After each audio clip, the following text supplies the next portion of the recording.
ஊடக அறத்தை கடைபிடித்து வரும் நியூஸ் ஃபோக்கஸ் தமிழ் சேனலை சப்ஸ்கிரைப் பண்ணி ஆதரவு தாருங்கள்.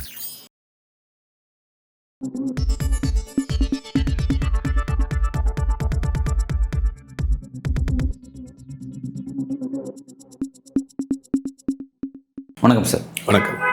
ஆதவ அர்ஜுனா கட்சியிலிருந்து 6 மாத காலம் இடைநீக்கம் செய்யப்பட்டிருக்காரு. அவர் பேசின அந்த பேச்சுக்காக கட்சி சார்ந்து நடவடிக்கை எடுக்கப்பட்டிருக்கு அப்படிங்கிறத கவனிக்கிறோம். பட் வெளியேறதுக்கு பிறகு அவர்கிட்ட அதிரடியான சில மாற்றங்கள்லாம் தெரியுது. அவர் வித்தியாச ஆக்டிவிட்டீஸ்லாம் செய்கிறாரு. கடந்த காலத்தில் திமுகவும் தனக்கும் இருந்த தொடர்பு, அதாவது திமுக ஆட்சி வருவதற்காக அந்த பிரசாந்த் கிஷோர் ஐபேக் டீமோட தான் ஒர்க் பண்ணது, முதல்வரோட மருமகனோட அவர் வேலை செஞ்ச அந்த நினைவுகள் அது எல்லாத்தையும் புகைப்படம் வெளியிடுறாரு. ரெண்டாவது கட்சி எனக்கு கொடுத்த பணியை நான் கரெக்டாக அதை நல்லபடியாக செஞ்சேன், அதாவது கரெக்டான என் வேலையை தான் செஞ்சு, பட் அதுக்கான தண்டிக்கப்பட்டுன்ற மாதிரி தன்னோட கருத்தெல்லாம் பதிவு பண்ணுறாரு. என்ன அவர் சொல்ல முயற்சி பண்ணுறாரு? 2021 நான் திமுகவுக்காக, திமுக ஆட்சி வர்றதுக்காக நான் வேலை செஞ்சேன். பிரசாந்த் கிஷோரே நான் தான் இவங்களுக்கு அறிமுகப்படுத்தினேன் அப்படிங்கிற மாதிரிலாம் சொல்கிறார். நாம் கேள்விக்கு ஒரே சிம்பிள் கொஸ்டின் தான். அப்போ உங்களுக்கு இந்த மன்னர் பரம்பரையெல்லாம் தெரியலையா? அப்போ இந்த ஊழல் ஆட்சியெல்லாம் தெரியலையா? இவர் சொல்றாரு ஊழல் கட்சி. அப்போ மன்னர் ஆச்சுன்னா அப்போ தான் கேண்டிடேட் தான் இருக்காரு. உதயநிதி சேப்பாவோட கேண்டிடேட் தான் இருக்காரு அப்படிங்கிறது அவருக்கு வேற எந்த அமைச்சராக போறாருன்னு தெரியும். இல்லை அப்போ அமைச்சருங்கிறது அவர் 1 வருஷம் கழிச்சு ஆக்குனாங்க அப்படிங்கிறது ஒன்று இல்லை. ஊழலுங்கிறது அவங்க ஆட்சிக்கு வந்ததுக்கு அப்புறம் மன்னர் பரம்பரைங்கிறது உதயநிதி மட்டும்தான். உதயநிதி ஆக்குனதுனால தான் அவங்க வந்துருச்சா? கலைஞர் இருந்தார், கலைஞருடைய பையன் இப்போ இருக்கிறார், இப்போ உதயநிதி இருக்கார். அதைத்தான் அவங்க மன்னர் பரம்பரைங்கிறாங்க. அப்போ அந்த தேர்தலையே உதயநிதி வேட்பாளராக நிற்கிறார். அப்போ அவர் அமைச்சராவாருங்கிறது எல்லாருக்குமே தெரியும். அப்படிங்கும்போது அப்போ உங்களுக்கு தெரியலையா அது மன்னர் ஆட்சி, மன்னர் முறை அப்படிங்கிறது? அதெல்லாம் அப்போ திமுக ஆட்சி வருவதற்கு நீங்கள் ஏதோ ஒரு வகையில் ஒரு உதவி பண்ணியிருக்கீங்க. அதுக்கு பரிகாரமாக சில விஷயங்கள் நீங்கள் கேட்டிருக்கீங்க. அவங்க தர மறுக்கிறாங்க. அதற்கு பிறகு அங்கேருந்து முரண்பட்டு வெளியில் வர்றீங்க. வெளியில் திமுக மீது பழி சுமத்தணும்னு நீங்கள் நினைக்கிறீங்க. திமுக தன்னுடைய பழியை தீர்த்துக்கணும்னு நினைக்கிறீங்க. அதுக்காக நீங்கள் என்ன பண்ணுறீங்கன்னா, வேறு ஒரு எதிர்முகாமில் போய் சேர்ந்து அரசியல் பண்ணியிருந்தால் அது ஒரு ஆரோக்கியமான அரசியலாக இருக்கும். திமுகவை பழி வாங்கணும்னா திமுக எதிர்க்கக்கூடிய அமைப்புகள் இருக்கு இல்லையா, அதில் போய் நீங்கள் சேர்ந்து திமுகவை எதிர்த்துருந்தீங்கன்னா நீங்கள் ஒரு ஆரோக்கியமான அரசியல் பண்ணலாம். நீங்கள் ஒரு உங்களுடைய தனிப்பட்ட ஒரு பிரச்சனையை நீங்கள் தீர்த்துக்கிறதுக்கு போறீங்கன்னு பரவாயில்ல. திமுக கூட்டணிக்குள்ளே இருக்கக்கூடிய ஒரு கட்சியில் சேர்ந்து அந்த கட்சிக்குள்ளே குழப்பத்தை ஏற்படுத்தி இன்றைக்கி சஸ்பெண்ட் செய்யப்பட்டிருக்கிறார். அப்போ இவருடைய இந்த லைனப்பை பார்க்குறப்பே தெரியும், இவர் ஒரு நேர்மையாளர் கிடையாது. இவர்கிட்ட யாரையும் எதிர்த்து நேர்மையாக அரசியல் பண்ணக்கூடிய அந்த பக்குவமும் கிடையாது. சரி, கூட்டணி ஒரு கட்சியில் துணை பொதுச் செயலாளர் கொடுத்துருக்காங்கன்னா அந்த 6 மாதம் கூட அவரால் அந்த துணை பொதுச் செயலாளர் தக்க வச்சுக்கிறவும் திறமை இல்லை அவருக்கு. வெளியில் வந்துருச்சு இல்லையா அவங்களுக்கு? அப்போ எந்த விதமான ஒரு முழுக்க ஒரு பிஸ்னஸ் மோட்டிவேஷனில் தான் இருக்கிறார். இது அப்படி ஒரு பிஸ்னஸ் மோட்டிவ் இருக்கிறவருக்கு, ஒரு நேர்மையற்ற நபருக்கு தான் திருமணம் இந்த அளவுக்கு முக்கியத்துவம் கொடுத்தாரா? இல்லை, இவர் ஒரு வாய்ஸ் ஆஃப் காமன்ஸ்னு ஒரு கம்பெனி வச்சுருக்கிறாரு. ஆல்ரெடி இவர் சொன்ன மாதிரி திமுகவுக்கு வேலை செஞ்சுருக்கிறாருன்னு சொல்கிறாரு. ஒரு ஃபினான்ஷியல் பேக்ரவுண்ட் உள்ள நபராக இருக்கிறாரு. நாங்கள் பொலிட்டிக்கல் ஸ்ட்ராட்டஜிஸ்ட்டு, நாங்கள் டிஜிட்டலைஸ் ஆக்குறோம் கட்சியை அப்படிங்கிற ஒரு பெரிய கேம்பெயினை பண்ணுறாரு. டேட்டா பேஸ் வச்சுருக்கிறாரு. இதை கொண்டு ஒரு கட்சியில் கேட்குறாரு. ஓகே, ஒரு இளைஞர் ஒருத்தர் வராரு, அவர் ஆல்ரெடி ஒரு கம்பெனி வச்சுருக்கிறாரு, கட்சி அடுத்த கடத்துக்கு நகர்த்திட்டு போவார், இளைஞர்கள் மத்தியில் கொண்டு போவார், டிஜிட்டலைஸ் ஆக்குவார். சரி, நமக்கு ஒரு நல்ல விஷயம் தானே, அவ்வளோ வரன்றாரு, வரட்டும் அப்படின்னு செயல்பாடுகள் பார்க்குறப்ப தான் 6 மாதத்துக்குள்ளே பிடிச்சிட்டாங்களே அவரை. இல்லை சார், இப்போ அவர் திமுகலேருந்து அதிமுக போனான்னா அதிமுக வரவேற்றிருக்கும். கூட்டணிக்குள்ளே இருக்கக்கூடிய ஒரு கட்சியிலேருந்து இன்னொரு கட்சிக்கு அவர் ஷிஃப்ட் ஆகிறாரு அப்படின்னும் போது நிச்சயமாக திருமணம் அங்கே நீங்கள் என்ன அதிருப்தியை பார்த்தீங்க, ஏன் நீங்கள் இந்த மாதிரி முடிவு எடுத்து நிச்சயமாக கேட்டு அங்கே அவரோட நடவடிக்கை பார்த்தா அவர் முடிவு எடுத்திருப்பார். அப்படி இருக்கும்போது எப்படி திருமணம் அவ்வளோ அசால்ட்டாக அவர் துணை பொதுச்செயலாளர்ன்ற இடத்த கொடுத்து இப்படி ஒரு இம்பார்ட்டன்ட் இல்லை, வந்தவொடனே அவருடைய செயல்பாடுகள் பார்த்தீங்கன்னா ஒரு மாநாடு நடத்துகிறாங்க. ஃபுல் அண்ட் ஃபுல் கேம்பெயின் அவர் தான் பண்ணுறாரு. பெரிய லெவலில் அந்த போன வருஷம் ஜனவரி மாதம் நினைக்கிறேன், வெல்லும் ஜனநாயகம்னு ஒரு மாநாடு திருச்சியில் நினச்சாங்க. அது பெருசாக பேசப்பட்டது, பெரிய அளவில் கூட்டம் பண்ணது, ஒரு ஆர்கனைஸ் பண்ணுறாரு அப்படிங்கிற. எந்த கட்சியிலையுமே ஒரு கட்சியிலேருந்து ஒருத்தர் கட்சி இன்னொரு கட்சிக்கு போகிறாங்கன்னா ஏன் அந்த கட்சியில் நம்ம அவர் ஆஃபீஸ்லேருந்து இன்னொரு ஆஃபீஸ்க்கு போனால் ஃபோன் பண்ணி விசாரிக்கிற மாதிரிலாம் பண்ண மாட்டாங்க. ஒரு கட்சியிலேருந்து இன்னொரு கட்சிக்கு வர்றாங்கன்னா ஏதோ முரண்பட்டு தான் வர்றாங்கன்னு தெரியும். சரி, இப்போ அவங்களுக்கு தனிப்பட்ட முரணாக இருக்கும், இங்கே சரியாக இருப்பார் அப்படின்னு தான் நம்புவாங்க. நம்ம ஐடி கம்பெனியில் ஒரு கம்பெனி வேலையை விட்டு போகிறாருன்னா இன்னொரு கம்பெனிக்கு போகிறாருன்னா அந்த ஹெச்ஆர் இந்த ஹெச்ஆர் ஃபோன் பண்ணி அவர் ஏதாவது கம்ப்ளைண்ட் இருக்கான்னு கேட்டுக்கிடுவாங்க. ஆனால் ஒரு அரசியல், அதாவது திமுகவும் விசிகவும் கொள்கை ரீதியாக பயணிக்கக்கூடிய ஒரு கட்சியாக இருக்கு. வேறு கட்சி இல்லை, நீங்கள் வெவ்வேறு கட்சி தான். ஆமாம், வெவ்வேறு கட்சியாக இருந்தாலும் என்ன பிரச்சனை அப்படின்றது. இப்போ என்ன இங்கே வந்துட்டாரு, இங்கே அவர் தொடர்ச்சியாக திமுகவுக்கு எதிரான கருத்துக்களை பேசுகிறாரு. அதை திருமாவளவன் அவர்கள் கட்சிக்குள்ள 2 விதமான கருத்து இருக்குது. திமுக எதிர்க்கக்கூடிய ஒரு கருத்து ஒன்று இருக்குது, திமுக ஆதரிக்கக்கூடிய ஒரு கருத்து இருக்குது. 2 கருத்தையும் அவர் ஜனநாயகன்ற பேரை ஏற்றுக்கிறார் அவர். இல்லை, 2024 நாடாளுமன்ற தேர்தல் வரைக்கும் இதே ஆதவ அர்ஜுனா அங்கே திமுக கூட்டணியில் சீட்டு கட்டிட்டு தான் இருந்தார். அப்போ எல்லாம் அவர் எதிர்க்கலையே. சீட்டு அவருக்கு இல்லைங்கிற பட்சத்தில் தான் வெளியில் எதிர்ப்புக்கு ஆரம்பிக்கிறார். இப்போ நீங்கள் நல்லா பார்த்தீங்கன்னா இந்த நாடாளுமன்ற தேர்தலுக்கு பிறகு தான் அவர் இந்த பேச்சு ஆரம்பிச்சிருப்பார். அதுக்கு முன்னாடி சீட் கட்டிக்கிட்டு தான் இருந்தார். திமுகவில் 2 தனி தொகுதியும் ஒரு பொது தொகுதியும் மாதவர்ஜினாவுக்கு பொது தொகுதியும் கேட்டாங்க. திமுக கொடுக்கல. அப்போ அவங்களுக்கு தெரிஞ்சிருச்சு இவர் இந்த வேலையெல்லாம் உள்ள பண்ண போகிறாரு அப்படின்னு. அதனால தான் அதுக்கு பிறகு திமுகவை கூட்டணிக்குள் இருந்துக்கிட்டே வந்தவர் கடுமையாக விமர்சனம் பண்ணுறாரு. அதை தொடர்ந்து தான் அவர் நீக்கப்பட்டிருக்கிறாரு. அப்போ இவர் வந்து ஒரு விஷயத்தை எதிர்க்கிறார், சித்தாந்த ரீதியாக எதிர்க்கிறார் அப்படின்னு வச்சுங்களேன். அப்போ நீங்கள் என்ன பண்ணணும், தனியாக ஒரு இயக்கத்தை ஆரம்பித்து அந்த கட்சியை நீங்கள் எதிர்க்கணும். இல்லையா அந்த கட்சிக்கு எதிர்கொள்கையில் உள்ள ஒரு கட்சியில் போய் சேர்ந்து அந்த கட்சியை எதிர்த்துருக்கணும். கூட்டணிக்குள் இருக்கக்கூடிய கட்சியிலேயே மறைமுகமாக உள்ளே போய் சேர்ந்து அந்த கட்சிக்குள்ள ஒரு குழப்பத்தை உண்டு பண்ணுறதுக்கு வந்து இது எந்த வித அரசியல்? இது ஒரு நேர்மையற்ற அரசியல் இல்லையா உங்களுக்கு? இல்லை, அந்த நேர்மற்ற அரசியலுக்கு எதுக்கு திருமாவளவன் அவர்கள் ஸ்பேஸ் கொடுத்தாருன்ற கடைசி எல்லாமே அவர்கிட்ட தான் திரும்புது. இல்லை, ஸ்பேஸ் கொடுத்தாங்கன்னா ஒரு கட்சியில் வந்து ஒரு நாளைக்கு 1000 பேர் சேருவாங்க. நீங்கள் எல்லாருடைய பேக்ரவுண்ட் நம்ம விசாரிச்சிருக்க முடியாது. நீங்கள் நாளைக்கு காலம் நீங்களே ஒரு கட்சியில் போனால் உடனே கார்டு வாங்கிடலாம். அது இவர் ஆல்ரெடி ஒரு ப்ரொஃபைல் வச்சிருக்காரு. வாய்ஸ் ஆஃப் காமன்ஸ்னு ஒரு கம்பெனி வச்சிருக்காரு. அது பொலிட்டிக்கல் ஸ்ட்ராட்டஜிஸ்ட் கம்பெனியாக இருக்குது. நான் இந்த விஷயங்கள்லாம் செய்கிறேன்னு சொல்கிறாரு. ஆல்ரெடி நான் திமுகவுக்கு வேலை செஞ்சுருக்கேன்றாரு. இவர் போய் திமுக விசாரிப்பாரா? இவர் அங்கே வேலை பார்த்தாரா இல்லையா? ஒரு கம்பெனிக்கு வேணால் விசாரிக்கும். ஒரு கட்சியிலேருந்து வெளியே வர்றாங்க அப்படின்னா ஏதாவது முரண்பட்டு தான் வந்திருப்பாங்க. சரி, அந்த கட்சியில் அவருக்கு செட் ஆகலை. கட்சிக்குள்ளேயே பாலிடிக்ஸ் இருக்கும் உங்களுக்கு. ஒரு கட்சியிலே இருப்பாங்க, அது சீனியருக்கு இவருக்கும் பிடிக்காது, வெளியில் வந்து வேற ஒரு கட்சியில் சேருவாங்க. அந்த மாதிரி ஏதாவது அங்கே அவருக்குள்ள ஒரு மனஸ்தாபத்தில் வந்திருக்காரு. இங்கே வந்து சரியாக வேலை செய்ய போகிறாரு, ஒரு கம்பெனி வச்சிருக்காரு, நம்ம கட்சி அடுத்த லெவலுக்கு கொண்டு போக போகிறாரு, ஒரு இளைஞராக இருக்கிறாருன்னு அவரை உள்ள சேர்த்துருக்கிறாரு. அதே மாதிரி ஒரு மாநாடு பிரம்மாண்டமாக நடத்துகிறாரு. அவருடைய துணை பொதுச் செயலாளர் கொடுக்குறாங்க, அவருக்கு சீட் கொடுக்கணும்னு நினைக்கிறாங்க. அதற்கு பிறகு தானே இவருடைய செயல்பாடுகள் கொஞ்சம் வெளியே தெரிய ஆரம்பிக்குது. நீங்கள் சொல்கிற மாதிரி திமுக பிசிகாவில் வந்து திமுக எதிர்ப்பு ஒருத்தவங்க இருக்கிறாங்க, திமுக ஆதரவு ஒரு குரூப் இருக்குது அப்படிங்கிறதெல்லாம் பெருசாக இல்லையே. இன்றைக்கி அப்புறம் ஆதவர்ஜினாவை நீங்கள் நீக்க பிறகு ஏதாவது யாராவது வெளியில் பேசியிருக்காங்களா? ஆதவர்ஜினா ஏன் நீக்கினீங்கன்னு 10 பேர் மாவட்டத்தில் வெளியே போயிருக்காங்களா? உள்ளுக்குள்ளே அப்படி ஒரு நரேஷனை செட் பண்ணுறாங்க திமுகவில் வந்து பிசிகாவில் ஆதரவு. பிசிகாவின் ஒற்றை முகம் வந்து திருமாவளவன் தான். நைட்டு நீங்கள் 2 மணிக்கு பேசினா கூட 1 லட்சம் பேர் நின்று பார்க்கக்கூடிய ஆட்கள் தான். அந்த சிங்கிள் ஃபேஸ் தான். நீங்கள் அதில் வந்து இன்னொரு முகம் அவர் ஆதரவு இவர் ஆதரவு இவர் 2 கூட்டம் அலை மோதும். ஆனால் இவர் ஏறி நின்று பேசினா 5 நிமிஷத்தில் ஆஃப் ஆயிரும். இல்லை, இப்போ நான் அதில் மறுக்கல. நான் வந்து திருமாவளவன் இருக்க அந்த ஃபெமிலியாரிட்டி விஷயத்தை நான் மறுக்கல. இந்த கட்சிக்குள்ளே சொல்கிறேன். கட்சி வெளியில் பார்க்குறப்ப அப்படி தெரியும். ஆனால் இவருடைய வார்த்தைக்கு மொத்தம் அப்படியே யானை வந்து அங்குசத்துக்கு கட்டுப்பட்ட மாதிரி நிற்கும். அந்த மாதிரி தான் உள்ளே வச்சிருக்காரு. ஆனால் அதை தாண்டி நீங்கள் சொல்கிற மாதிரி கருத்துக்கள் இருக்கும். இவர் நம்மளுக்கும் அந்த ஆட்சி அதிகாரத்தில் பங்கு வேணுங்கிற ஒரு ஆசை இருக்கும், கருத்துக்கள் இருக்கும். அதை ஏற்றுக்கிறாம போகிறது கட்சியும் எல்லா கட்சியிலையும். இப்போ திமுக இருக்கட்டும், அதிமுக இருக்கட்டும், அதிமுகவிலே 2-3 இதாக இருக்கும். ஒரு கூட்டணி அமைக்கிறப்ப இந்த கூட்டணி எல்லாமே ஏன் போய் சேர்றோம் அப்படின்னு ஒரு கருத்து சொல்லுவாங்க. ஆனால் கட்சியை வெளியே போக மாட்டாங்க. அவருடைய ஆசை, அவருடைய கருத்து. திமுகவில் இருப்பாங்க. திமுக என்ன சொல்லுவாங்கன்னா, இந்த கட்சி ஏன் கூட்டணியில் சேர்க்குறீங்க, இதை வேணாமே, இன்னொரு கட்சி சேர்க்கலாமே அப்படின்னு எல்லா கட்சியிலையுமே இந்த 2-3 கருத்துக்கள் உள்ள நபர்கள் இருக்கத்தான் செய்வாங்க. ஆனால் அவங்க கட்சியை வெளியே போக மாட்டாங்க.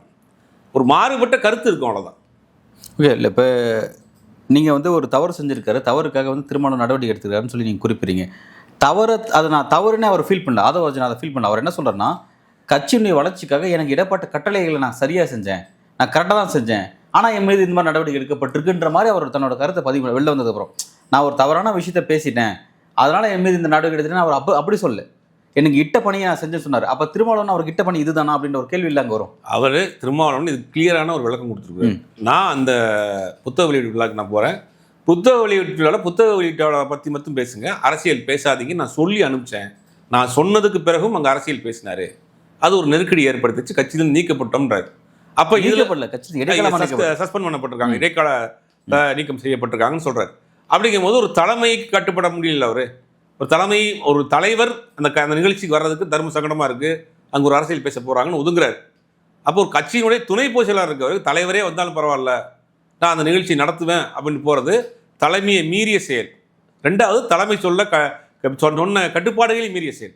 சார் அதெல்லாம் புரியுது சார். பட் ஆதவர்ஜினா வெளில போனதுக்கப்புறம் அவர் அமைதியாக இருந்தாலும் பிரச்சனை, ஓகே முடிஞ்சு. பட் அவர் அமைதியாக இல்லை. அவரோட ஆக்டிவிட்டீஸு என் கடமையை சரியாக செஞ்சதுக்கு என் மீது நடவடிக்கை எடுத்துருக்காருன்னு சொல்லி அப்போ திருமாவளவன் மீது ஒரு குற்றச்சாட்டு முன்வைக்கிறார்.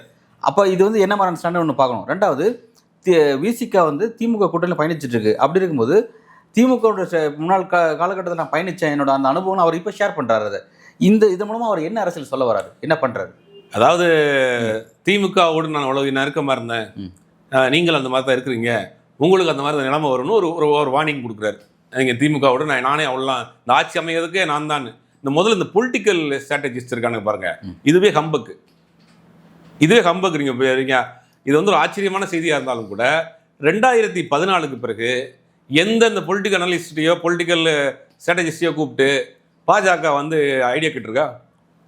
2014 நிப்பாட்டாங்க. அப்போ ஒரு காலத்தில் ஐடி விங்க்கு ஒரு 10 வருஷத்துக்கு முன்னாடி எந்த கட்சியும் ஐடி விங் கிடையாது. ஐடி விங்கினுடைய வேலை என்னன்னு நமக்கு தெரியும். ஐடி விங் வந்து சோஷியல் மீடியாவை ஹேண்டில் பண்ணுறது, சர்வே எடுக்கிறது, மக்கள்கிட்ட போய் டிஜிட்டலைஸாக மக்களை போய் சந்திக்கிறது தான் ஐடி விங்கினுடைய வேலை. இந்த வேலையை தான் இந்த பொலிட்டிக்கல் ஸ்ட்ராட்டஜிஸ்ட், பொலிட்டிக்கல் அனலிஸ்ட்டு இந்த கம்பெனிகள் செஞ்சது. இப்போ அதை வந்து 2014 ஒரு முறை கொடுத்தாங்க. அப்போ இதுதான் நேச்சர் ஆஃப் ஜாப்னு உங்களுக்கு தெரிஞ்சு போச்சு. பாஜக கழட்டி விட்டாங்க. அதற்கு பிறகு இப்போ வெறும் ஒரு ஏசி ரூமில் உட்காந்துக்கிட்டு டேட்டாவை வச்சுக்கிட்டு ஒரு ஸ்ட்ராட்டஜிஸ்ட் எடுத்துக்கிட்டு இந்த சமூக வாக்கு இருக்குது, இந்த வாக்கு இருக்குது, இதை நம்ம வாங்கிடலாம்னு இங்கே உட்காந்து படம் போடலாம். களத்தில் யார் போய் வாங்குவாங்க? வாக்கை வந்து கேரி பண்ணணுமே, அது கட்சிக்காரர்கள் மட்டும்தான் முடியும். ஒரு தெருவுக்கு ஒரு அரசியல் இருக்குது தமிழ்நாட்டை பொறுத்த வரைக்கும். ஒரு சந்துக்கு ஒரு அரசியல் இருக்குது. அந்த சந்துக்குள்ளே எத்தனை வாக்காளர் இருக்கான், எத்தனை பேர் ஓட்டு போடுவான், எத்தனை பேர் ஓட்டு போட மாட்டான், இவன் யாருக்கு போடுவாங்கிற முதற்கொண்டும் அங்கேயே தெருவிலே உட்காந்துருப்பான் கட்சிக்காரன். அவனுக்கு தெரியும் ஃபிங்கர் டிப்பில். வெறும் டேட்டாஸை மட்டும் வச்சு அந்த காலத்தில் சும்மா ஒரு கம்பக்கு வேலையை பண்ணிட்டு இருந்தாங்களோ இனிமேல் எடுப்படாது. உதாரணத்துக்கு பிரசாந்த் கிஷோர் இந்தியாவினுடைய மிகப்பெரிய ஒரு அரசியல் ஜாம்பவான். அவர் நினைச்சாரா இந்த ஆட்சியின் தலைகளை மாற்றிடுவார்னாங்க. அவர் ஒரு கட்சி ஆரம்பிச்சார் பீகாரில். டெபாசிட் போயிடுச்சு, அவர் டெபாசிட் போச்சு. அப்போ இப்போ தன்னுடைய மாநிலத்தில் ஒரு எம்எல்ஏவை கூட அவரால் ஜெயிக்க வைக்க முடியல. இல்லை சார், நம்ம அந்த யதார்த்தத்தை புரிஞ்சுக்கிறோம். இப்போ என்னோட கேள்வி என்னன்னா, இப்போ ஆதவ அர்ஜுனா இந்த மாதிரியான விஷயத்தை வந்து வெளிப்படுத்தாரு அப்படின்னும் போது, ஃபர்ஸ்ட் ஆஃப் ஆல் வந்து அவர் திமுக வந்து வேற ஏதோ விஷயத்தை அவர் எதிர்பார்த்து போய் அங்கே அதுவும் கிடைக்காதனால தான் அவர் இங்கே வரார் அப்படிங்கிறது தான் அவருடைய இந்த கடந்த கால ட்ராக்கர் மூலமாக புரிஞ்சிக்க முடியுது. ரெண்டாவது, வெளியேறியதுக்கு பிறகும் அவர் அமைதி காக்காம, அதாவது 6 மாதம் இடைக்காலம்னா இடைக்காலத்துக்கு பிறகு அவரோட ஒழுங்கு நடவடிக்கை கரெக்டாக இருக்காரு, திரும்ப கட்சியில் சேர்த்துக்கலான்ற நிலைப்பாடு தான் திருமாவளவன் எடுக்க போறாரு. அதுதான் அந்த இடைக்காலமாக அதை கொடுத்துருக்காரு. அப்படி இருந்தால் அவர் வெளில போயிட்டு அதே ஆக்டிவிட்டி தான் செய்கிறாரு. நான் வந்து எளிய மக்களுக்காக குரல் கொடுத்துட்டே இருப்பேன், இதை நான் விஷயத்தை மாற்றிக்க மாட்டேன்னு அவர் செய்கிறாரு. அப்போ அப்படி இருக்கும்போது தான் கரெக்டாக தான் செஞ்சேன், திருமாவளவன் தான் என்ன தப்பாக முடிவெடுத்துறா அப்படின்ற மெசேஜ் தான் சொல்ல வராரு. அவர் இப்போ வரைக்கும் தான் செய்தது தவறுன்னு ஒத்துக்கவே மாட்டேங்கிறாரு. அதை வந்து ரியலைஸ் பண்ண முடியல அவரால். ஓகே, அவர் என்ன சொல்றாருன்னா, எனக்காக திருமாவளவன் திமுக கூட்டணி வெளியே வந்துருவாருன்னு நினைக்கிறார். எனக்காக இந்த பிரச்சனைனால திமுக விட்டுட்டு வெளியே வந்துருவாரு. இந்த கூட்டணியை பொறுத்த வரைக்கும் இவங்க வந்து பிரச்சனைகளை பேஸ் பண்ணி அமைஞ்ச கூட்டணி. திமுகவாக இருக்கட்டும், மிசிகாவாக இருக்கட்டும், பாமக இது கம்யூனிஸ்டுகளாக இருக்கட்டும், மற்ற காங்கிரஸாக இருக்கட்டும், பிரச்சனைகளை பேஸ் பண்ணி மாநில உரிமைகளை பேஸ் பண்ணி நிற்கக்கூடிய பிரச்சனையாக இருக்குது. அகில இந்திய அளவில் இந்தியா கூட்டணியிலும் இருக்காங்க. அப்போ ஆதவ அர்ஜுனா சொல்லிட்டாரு அப்படிங்கிறதுக்காக கூட்டணி வெளியே வந்துருவாங்களா? அப்போ அதோட கோபம் இருக்குதானே செய்யும். என்னைய வெளியே திட்டு நீங்கள் அங்கே இருக்கீங்கல்ல, நேற்று முதலமைச்சரை பார்த்துருக்கீங்க, இன்றைக்கி என்னைய சஸ்பெண்ட் பண்ணியிருக்கீங்க. அப்போ நீங்கள் வந்து எனக்கு என் பக்கம் நிற்கல, நான் வந்து உங்களை அப்போ அடுத்த அரசியல் நான் பண்ண போகிறேன். நான் உங்கள்கிட்ட சொன்னால் நீங்கள் கேட்கல, நான் மக்கள்கிட்ட சொல்கிறேன், போய் சொல்லுங்கள், மக்கள்கிட்ட போய் சந்திங்க, ஒரு கட்சி ஆரம்பிங்க, ஏதாவது கட்சியில் சேருங்க, திமுக பற்றி பேசுங்க, விசிகாவினுடைய அனுபவத்தை கூட பற்றி பேசுங்க, மக்கள் ஏற்றுக்கிட்டா வாங்க. இல்லை, இப்போ அவருடைய இடைநிலை அஜெண்டா என்னன்ற ஒரு கேள்வி இருக்குது. அவரோட எதிர்பார்ப்பு என்ன? திமுகவில் இருந்தார், அங்கே ஏதோ ஒரு விஷயத்தினால அவர் வெளில வராரு, இங்கே வந்து அணிகிறாரு, இங்கேயும் சில ஆக்டிவிட்டிஸில் ஈடுபடுறாரு. அவர் அரசியல் என்ன தான் செய்யணும்னு நினைக்கிறார்? அவரோட எதிர்பார்ப்பு தான் என்ன? அவர் தொழில் நல்லா நடக்கணும். லாட்ரி யாராவது லைசன்ஸ் கொடுத்தாங்கன்னா அதை வச்சு பிஸ்னஸ் பண்ணணும். அந்த பெர்மிஷன் தான் கேட்டுருக்கிறார். அங்கே திமுக கொடுக்க முடியாட்டாங்க. அது ரொம்ப நாள் பேன் பண்ணப்பட்ட விஷயம், முடிஞ்சு போச்சு. அப்போ எப்படியாவது இந்த ஆட்சி மாற்றத்தை உண்டு பண்ணி தனக்கு ஃபேவரான ஒரு ஆட்சி வந்துச்சுன்னா தன் தொழிலை விஸ்தீர்ணம் பண்ணிக்கலாம், இந்த தொழிலை ஸ்ட்ராங் பண்ணிக்கலாங்கிறது தான் அவருடைய அஜெண்டா. அதுக்கு ஒரே விஷயம் என்னென்னா, திமுக கூட்டணி ரொம்ப ஸ்ட்ராங்காக இருக்குது, அந்த கூட்டணியை முதல்ல உடைக்கணும். பல அம்புகளை விசிகா மீது விட்டு பார்த்தாங்க, பல ஆசை வார்த்தைகளை கூடி பார்த்தாங்க. அவர் இப்போ நினச்சிருந்தாருன்னா நாடாளுமன்ற தேர்தலில் இன்றைக்கி எத்தனையோ சீட்டை கொடுக்க ரெடியாக இருந்தாங்க. எந்த மத்திய அமைச்சரில் முக்கியமான பொறுப்பு கூட கிடச்சிருக்கோம், அதுக்கும் சம்மதிக்கலை. எல்லா வகையிலையும் முயற்சி பண்ணி பார்த்தாங்க, அந்த கூட்டணியை உடைக்க முடியல. அப்போ கூட்டணிக்குள்ளே இருக்கிற கட்சியில் ஒரு உள்ளே நம்மளால் ஒருத்தர் நுழைச்சி அந்த கூட்டணிக்குள்ள ஒரு குழப்பத்தை ஏற்படுத்த நினைச்சாங்க. 6 மாதத்தில் மாட்டிட்டார். இப்போ அவர் நினைச்ச விஷயம் நிறைவேறலை. நான் பக்கம் வந்து விசிகா நிற்கும் அப்படின்னு நினைச்சாரு. விசிகா தான் பக்கம் நிற்கலை, அவங்க அந்த பக்கம் நிற்கிறாங்க. அதனால அவர் கோபத்தில் நீ வெளியில் வந்து பேசுகிறாரு, நான் திமுகவுக்கு இதெல்லாம் பண்ணேன், என்னைய துரத்திட்டாங்க, நீங்கள்லாம் ஏமாத்துறோங்கிறதா அவர் சொல்கிற விஷயம். உடனே இப்போ நான் மக்களை சந்திக்க போகிறேன்னு அவருடைய ப்ரொஃபைலில் வந்து ஒரு வீடியோ போட்டிருக்காரு. அந்த மாதிரி டிவி ஷோலெல்லாம் வந்து அவங்கள பற்றி நியூட்ரிஷனுக்கு ஒரு ஏவி போடுவாங்க பாருங்கள். இவர் அந்த கல்லூரியில் படித்தார், நடந்தே வந்து ஸ்கூலுக்கு போனார், அது வந்து தப்பி கிரிக்கெட் விளையாடுவார் அப்படின்னு இவங்களை பற்றின ஒரு ஸ்டோரி போடுற மாதிரி ஒரு ஸ்டோரி வீடியோ போட்டு அரசியல் கட்சி மக்களை சந்திக்க போகிறேன்றார். நீங்கள் மக்களை சந்திங்க, மக்கள் ஏற்றுக்கிட்டாங்கன்னா நீங்கள் வாங்க அரசியலுக்கு. அதான ஒரு நியாயமான அரசியலாக இருக்கும். ஜனநாயக நாட்டில் யார் வேணாலும் கட்சி ஆரம்பிக்கலாம், யார் வேணாலும் தேர்தலில் நிற்கலாம், யார் வேணாலும் அரசியல்வாதி ஆகலாம். நீங்கள் திமுக எதுக்கணும், உங்களுடைய ஒரே நோக்கம் வந்து திமுக எதிர்ப்பு தான், வேறு எந்த கொள்கையும் புடல் காயும் கிடையாது. திமுக எதிர்ப்பு தான் உங்களுடைய கொள்கை. அப்படி திமுகவை கண்ணை மூடிக்கிட்டு எதிர்க்கக்கூடிய கட்சியில் போய் சேருங்கன்றேன். போய் சேர்ந்து நீங்கள் அரசியல் பண்ணுங்கள், உங்களால் முடிஞ்சால் திமுக வீழ்த்தி பாருங்கள். அதுக்கு ஏன் ஒரு கட்சிக்குள்ளே இருந்துட்டு குடைச்சல் கொடுத்துட்ருக்கீங்க? ஓகே, இப்போ அவர் வெளியேறிட்டு அவர் அமைதி இல்லாமல் இந்த மாதிரி ஆக்டிவிட்டீஸ்ல ஈடுபட்டு செய்யத்தான் சார் செய்வார். இந்த ஆக்டிவிட்டீஸும் திருமாவளவனுக்கு நெருக்கடியா, விசிக்கு நெருக்கடி? எதுக்கு நெருக்கடி வரப்போகுது? எப்படி அது எப்படி நெருக்கடி வரப்போகுது? இவர் ஒரு ஆள் கட்சியில 10 துணை பொதுச்செயலாளர் இருக்காங்க. இல்லை, இப்போ பலரும் வந்து அவர் வந்து கட்சியிலிருந்து நீக்கப்படுதான் சொல்லி சொன்னாங்க. பட் திருமாவளவன் வந்து இடைநீக்கம்ன்ற நடவடிக்கை எடுத்துக்காரு. பட் இடைநீக்கம் எடுத்து, இடைநீக்கம்ங்கிறது என்ன கால, அது ஒரு மாற்றம் அப்படிங்கிற ஒரு அந்த ஒரு 6 மந்த்ல ஒரு மாற்றம் நிகழணும் அவர்கிட்ட. அதை பொறுத்து திரும்ப அவர் வந்து ரீஇனிஷியேட் பண்ணுவாங்க.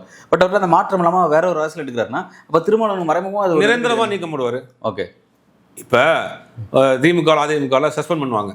அவங்க ஒரு 3 மாதம் சஸ்பெண்ட் பண்ண வச்சுட்டு அமைதியாக இருக்க சொல்லுவாங்க. தலைமை சொல்கிறது கேட்கும். நிறைய பேச்சாளர்கள் ஏதாவது மேடையில் பேசிடுவாங்க. அவர்கள் தற்காலிக நீக்கம்னு சொல்லிட்டு திமுகவில் முரசொலியில் காலில் வந்துடும். அவங்கள ஒரு 6 மாதம் நீக்கம் பண்ணிடுவாங்க.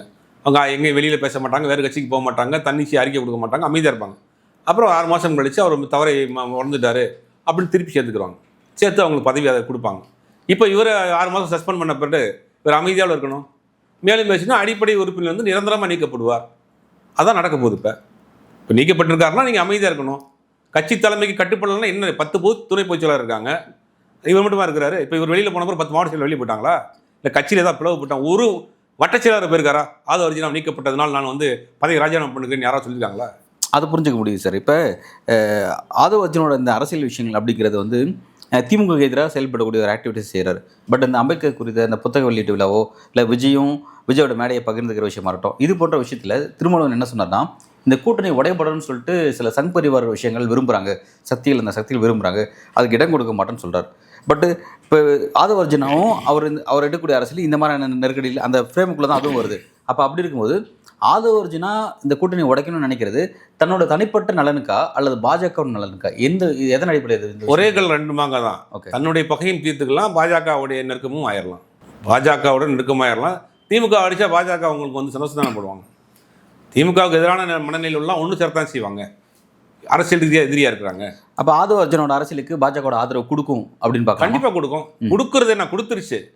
அவர் ஆசீர்வாதம் இல்லாமல் எப்படி இவ்வளோ வேலை பண்ண முடியும்? இப்போ அதன் அடிப்படையில் இவ்வளோ விஷயம் நகர்ந்து வந்துட்டு கண்டிப்பாக விஜயா இருக்கட்டும், ஆதவ அர்ஜுன் எல்லாரையும் இயக்குறது அவங்க தான். தமிழ்நாட்டில் இந்த கூட்டணி ஸ்ட்ராங்காக இருக்குது. கூட்டணி தலைவர்களே வாங்க முடியல, எதுவும் பண்ண முடியல. அப்போ கூட்டணியை உடைக்கணும். கட்சியும் உடைக்க முடியல. அதிமுக ஈஸியாக உடைச்சிட்டோம், திமுக உடைக்க முடியல, பிசிக உடைக்க முடியல, காங்கிரஸை உடைக்க முடியல, அவனுக்கு கூட்டணி கட்சியை உடைக்க முடியல, கட்சி இழுக்க முடியல. அப்போ குழப்பத்தை உண்டு பண்ணுவோம். அதுக்கு நேரடியாக வந்து விஜய் இறக்குவோம், ஆதவ அர்ஜுனா இறக்குவோம் அப்படின்னு இறக்கப்பட்டவங்க தான். ஆல்ரெடி ஆதவ அர்ஜுனாவுக்கு பர்சனலாக ஒரு ரிவென்ஸ் இருக்குது. அது ரெண்டையும் அவர் பயன்படுத்திக்கிறாரு. அவ்வளோதான்.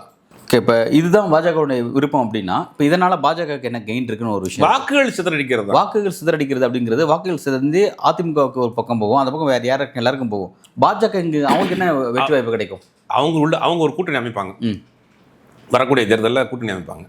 பாஜகவுக்கு எதிரான வாக்குகள் ஒரு அணியில் போய் ஸ்ட்ராங் ஆகிடக்கூடாது. அப்போ அந்த ஸ்ட்ராங்காக இருக்கக்கூடிய கூட்டணியை உடச்சி விட்டோம்னா இவங்க ஒரு ஸ்ட்ராங்கான ஒரு கூட்டணி அமைக்கிற பட்சத்தில் வாக்குகள் சிதறப்ப இவங்க வாக்குகள் இவங்களுக்கு வந்தால் போதும் அப்படின்னு தான் நினைப்பாங்க. இதே ஸ்ட்ராட்டஜி தான் எல்லா மாநிலத்திலையும் எடுக்கிறாங்க. அதை நோக்கி தான் இங்கே போகிறாங்க. நீங்கள் எழுதி வச்சுக்கோங்க, வரக்கூடிய தேர்தலில் அதிமுக பாஜக கூட்டணி இருக்கும் கன்ஃபார்மாக. நன்றி சார். நன்றி.